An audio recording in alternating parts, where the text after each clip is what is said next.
গুরু কৃপাই কেবলম। আমি আজ আপনাদের জানাচ্ছি বৃশ্চিক রাশির অদ্ভুত চমৎকারী টোটকা। প্রথমে বলবো, তন্দুরি রুটি বানিয়ে গরিব দুঃখীদের খাওয়ান। মাঝে মধ্যে সম্ভব হলে তন্দুরি রুটি বানিয়ে গরিব দুঃখীদের খাওয়াবেন, কিন্তু নিজে কখনো তন্দুরি রুটি খাবেন না, তন্দুরি রুটি অ্যাভয়েড করে যাবেন। অসত্য এবং বাবলা গাছ কাটবেন না, কোনো সময় অসত্য এবং বাবলা গাছ নিজে হাতে কাটবেন না। কারো থেকে দান জিনিস নেবেন না, কোনো দান জিনিস কেউ দিলে নেবেন না। বৌদি বা বৌদি তুল্য ব্যক্তিদের সেবা করবেন। দাদার ইজ্জত বা সম্মান রক্ষা করার চেষ্টা করবেন। লাল রঙের রুমাল সবসময় ব্যবহার করবেন। দুধ যদি আপনি গ্যাসের মধ্যে দুধ চাপান বা উনুনে দুধ চাপান, দুধ যেন উদলে না পড়ে যায় বা পুড়ে যায়। অনেক সময় দুধ ফোটাতে গিয়ে পড়ে যায় বা পুড়ে যায়, এই জিনিসটা খেয়াল রাখতে হবে, এতে আপনাদের অমঙ্গল হবে। সিঁদুর ও মধু আলাদা দুটি মাটির পাত্রতে রেখে নিজের বাড়িতে লুকিয়ে রাখুন। একটা জায়গায় একটু সিঁদুর আর একটু মধু মাটির পাত্রে নেবেন, নিয়ে এটাকে লুকিয়ে রাখবেন।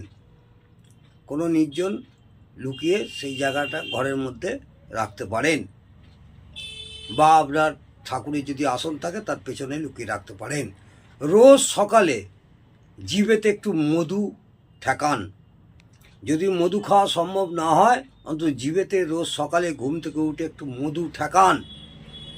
মঙ্গলবার নিরামিষ আহার গ্রহণ করুন। হনুমানজির মন্দিরে গিয়ে সিঁদুর ও লাল কাপড় দান করুন।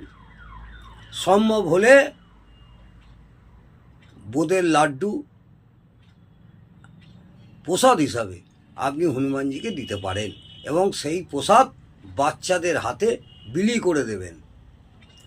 মধু, সিঁদুর ও মুসুরের ডাল শতমান জলে অর্থাৎ নদী বা পুকুরে মাঝে মধ্যে দেবেন। একটু মধু, একটু সিঁদুর এবং মুসুর ডাল নদী বা পুকুরে আপনি এগুলো ভাসিয়ে দেবেন। বড়দের সেবা করবেন, বড়দের সম্মান নেবেন, বড়দের আশীর্বাদ নেবেন এবং পিতৃস্থলীয় লোকেদের সেবা করবেন। তাতে আপনাদের সারা জীবনের জন্যে মঙ্গল হবে।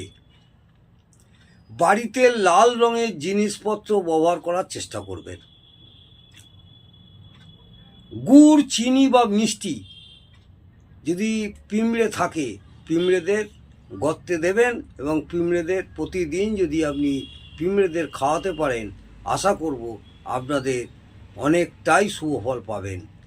লাল গোলাপ নদী বা পুকুরে ভাসাবেন। মঙ্গলবার করে আপনারা যদি মাঝে মধ্যে নদীতে লাল গোলাপ নদীতে ভাসাতে পারেন, তাহলে আপনাদের অনেকটাই মঙ্গল হবে। কোনো ধর্মস্থানে বা মন্দিরে গিয়ে লাড্ডু বা বোঁদের প্রসাদ হিসেবে সকলকে খাওয়াবেন, বা লোকদের খাওয়াবেন, বাচ্চাদের খাওয়াবেন, ভিখারিদের দেবেন। হ্যাঁ, কোনো ধর্মস্থানে গিয়ে 2-5 কেজি লাড্ডু বা বোঁদের প্রসাদ এগুলো দেবেন। অন্তত বছরে একবার করে এটা করুন, দেখবেন আপনাদের দাম্পত্য জীবন সুখময় হয়ে উঠবে। আশা করব অনেকটাই সুফল পাবেন। নমস্কার।